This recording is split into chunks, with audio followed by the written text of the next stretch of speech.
What's going on, guys? It's Yanni from 801 Garage here, and as I promised you guys, we're finally getting the headlights done with some vinyl overlays.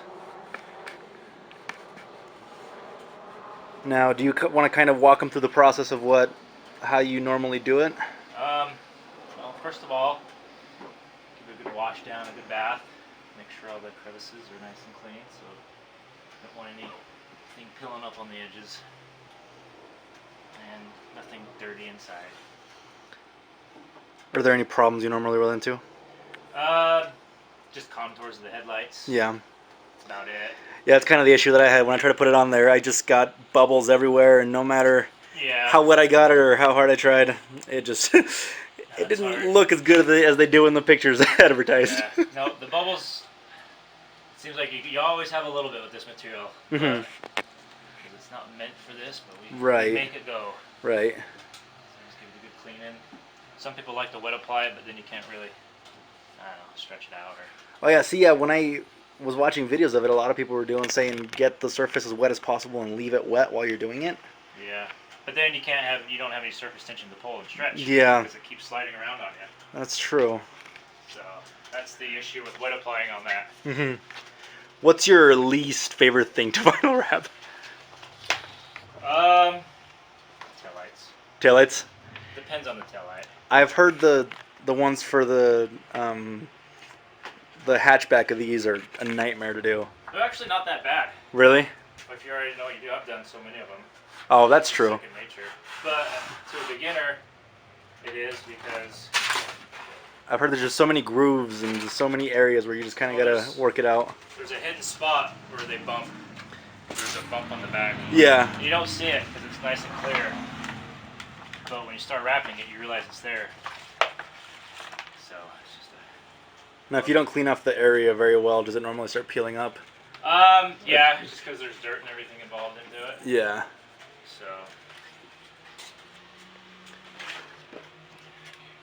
So what tools do you normally use for a job like this?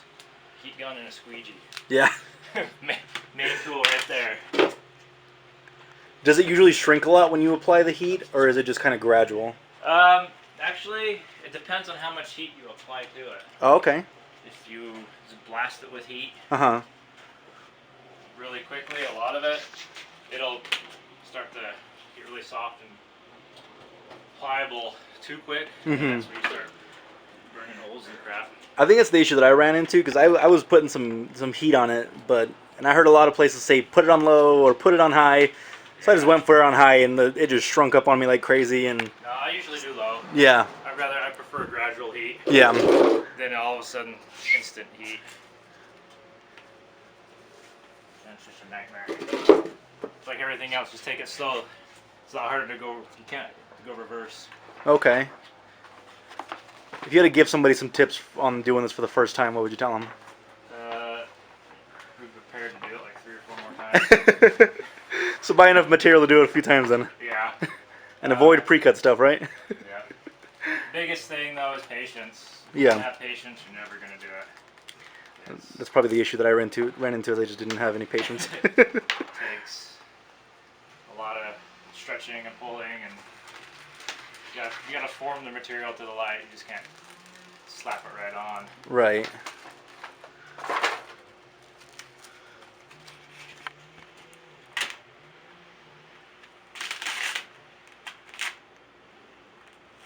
Is there a process you normally go through?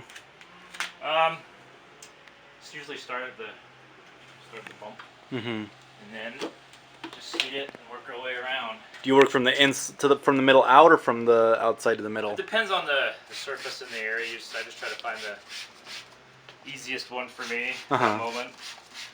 But it's just different for everybody. Like for this, I'll start here because then I can stretch it out. Right. It's just a lot easier to make that stretch out this way. Okay. Instead of stretch this out, then try to stretch that out, then try to stretch this out this other way. So when it's a kind of more of a flat surface instead of curved, it doesn't really matter as much? Yeah. Oh, I get you. So you're just using a squeegee with a microfiber towel on it? I do. Usually you can get squeegees that already have a felt tip on them. Or you can get some sleeves for them. But Is that just so it slides a little bit better, or? Slides and doesn't scratch. Oh, okay. That's true. You don't want your vinyl all scratched up when it's on there. Yep. I guess we're just going to check out the process of him going ahead and put it on there, and then if he runs into any issues, hopefully hits his head to fix them. Nice gradual heat. So remember, guys, when you're doing it, heat on low. Yep. Don't rush it like I did. So then you just look. Nice. You got your nice line there. And then pick up this side. See, he just barely put it on there, and it already looks better than when I did it.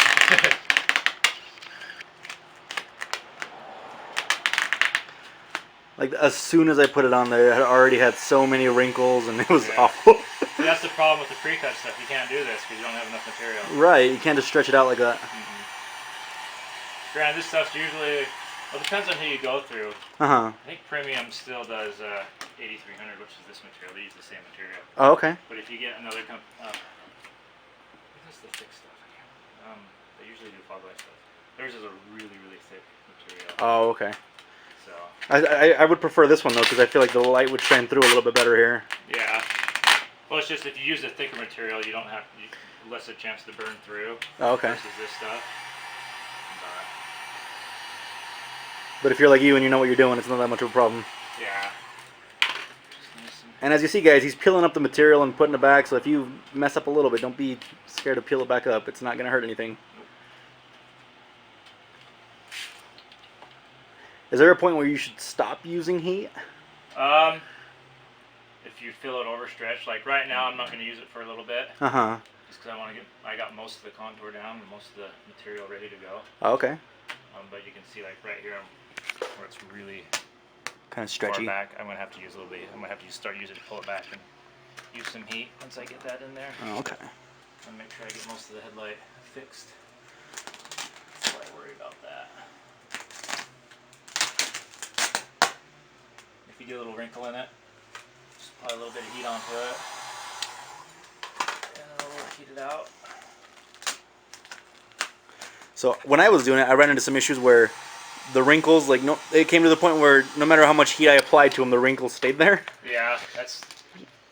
At that point, would you just start over with a new sheet? Basically. Yeah. Again, that's the problem with the pre-cut stuff. You don't really have that choice. Pre-cut stuff, they charge you just as much money. Yeah. And they use less vinyl. Yeah.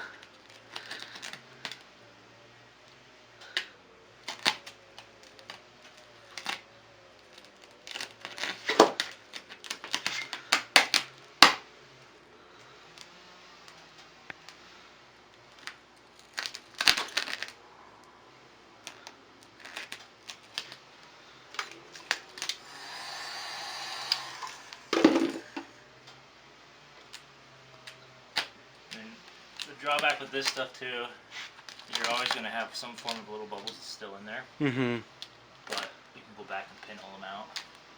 Or sometimes, once they start heating up, just like vinyl, it'll kind of go burn out. Yeah, well, because kind of like, is it kind of like window tint? How you're going to have a few bubbles for the first few days anyways? A little bit, yeah. Yeah. Have you ever done a whole entire car? A couple times, yeah. Yeah. Was that kind of a pain? Yeah. Not really. Or is it more just lots of patience? Yeah.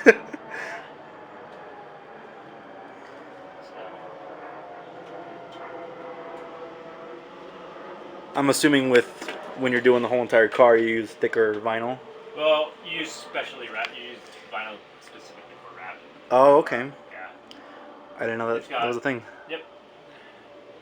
It's got specific air channels and bubbles in it where air release agents. So if you get bubbles in it, you can just push them out. Oh, okay. You don't have to worry about it like this. Plus it's a little bit thicker sometimes, depending on the style, of course. Is that vinyl a little bit more expensive? Yes. Yeah. Yes, it is. Alright guys, so we'll check back here as soon as this headlight's done, and we'll see when he's trimming off the edges. I'm seeing tiny little bubbles. He's just having a little razor and just kind of poking them out a little bit. Now when you trim around the edges, do you trim Before the plastic piece or after? Where do you tuck it? I'll show you. I'll get my blade out and I'll Cool. show you. I usually trim on the outside so I can roll under a little bit. Oh, okay. I don't. It's just personal preference. I don't like it really flush. I like a little roll under. Right. Because I always figure if it's less drag if you're washing it or air drag and all that. Less place for dirt to get underneath to pull it back up. So if someone did these to their headlights, how long would this normally last? Stuff lasts for years. Oh, really? Yeah. What about on paint? Is it safe to leave it on the paint, or is it going to peel anything up? Nope, it's sticker grade material, so it's the same kind of stuff that they make besides it being transparent. Okay. So they got an average, I don't know, 6 years outdoors. Oh, okay. I think around there. This transparent stuff might start to fade a little bit quicker and crack, but Oh, okay. my general telling of what when people ask me that question is you're not going to have your car before this stuff goes away. Oh, okay. And usually with this, the cops will get you Before it comes off. Yeah. Yeah. Before it pulls or anything. So.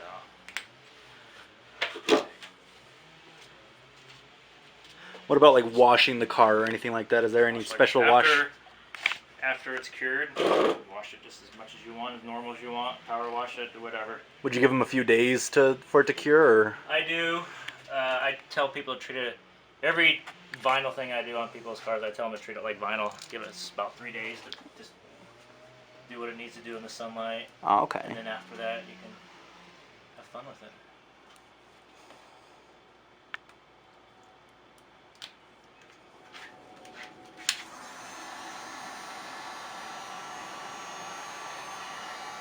Have you ever thought about opening your own vinyl shop? No. It's more of a hobby. Yeah. Just like to do it for fun. Just anything, I guess, you know. It stops being fun when you do it for a job, right? Nope. Nope. If I did it for a job, I'd hate myself. No. Yeah. So yeah, I usually just start somewhere and just get a nice cut. Try to cut on the body line, but not cut into the body. You cut away from it, so you hold the back of the blade onto the body. So that way you're not chipping paint. Right. In the line.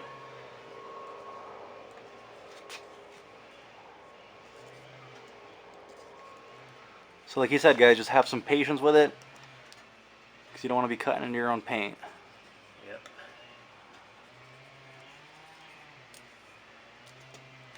Just use what the lines you got.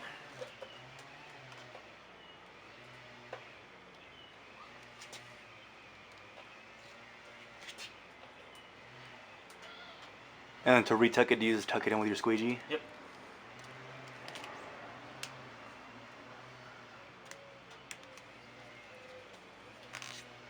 Look how good that looks, guys. Now every single one of you is going to want to do this to your headlight, watch.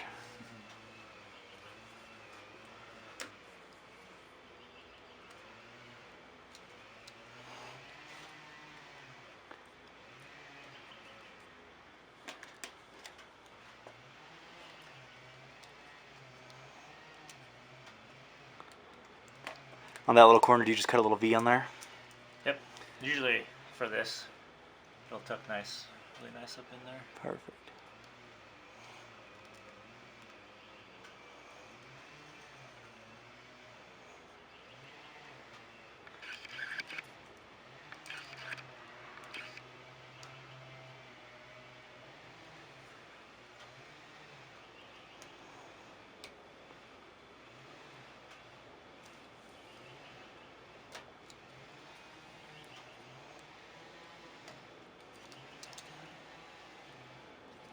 Now the key is, when you're pulling the material off, don't pull towards the vinyl, because if you haven't cut somewhere, you're going to rip it. But if you pull away, then you've got a greater chance of ripping from the opposite end. And that's something you can just tuck in. Yeah. Instead of ripping off all the work you just did. Nothing worse than getting a job done and then as you're pulling the vinyl off, having to do it again. see right there where it wasn't cut? If I was ripping up the other way, it would have pulled and made a nice little line. You messed up all your hard work. Yeah, and have to start all over again. There you guys, so that's a really good tip. Make sure you're pulling away from the vinyl and not towards it. I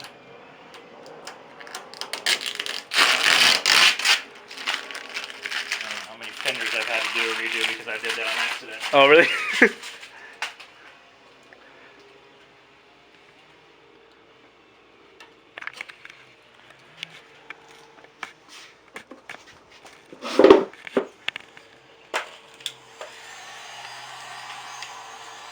When you tuck in, do you just reapply the heat so that it's easier to tuck, or? Yeah, it gets it nice and hot and gets it almost like a liquid state. Oh, okay. And then it's a lot easier to shove back there and make it do what you want it to do. You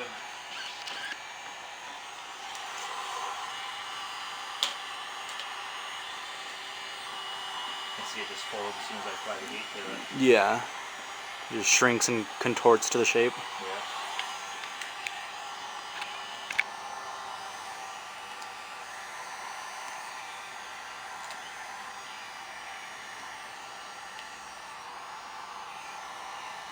And if you have something that's not sticking, will the applying the heat just kind of fix that for you? For the most part, unless it's just dirty and it doesn't have any more heat on it, then Uh-huh. kind of let it go.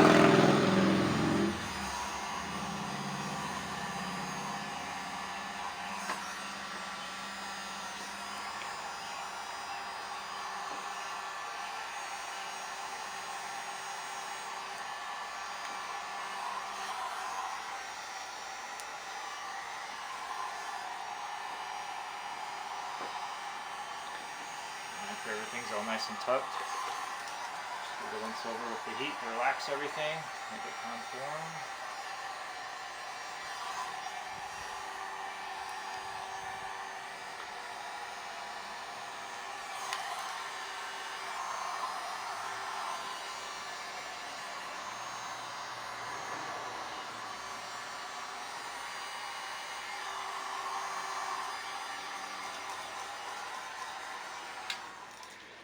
See guys, now I thought when I was doing mine and it looked all crappy, I debated whether I should leave it like that or pay someone that knows how to do it to let it get it to actually look good.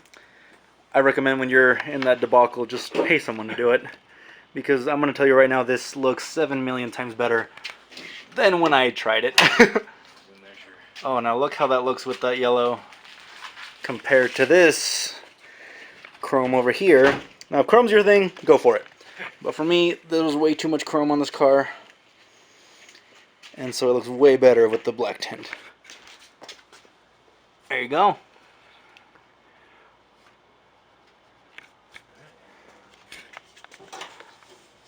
Alright guys, we're going to be moving on to the second headlight, and I'll show you guys the finished product here in a second.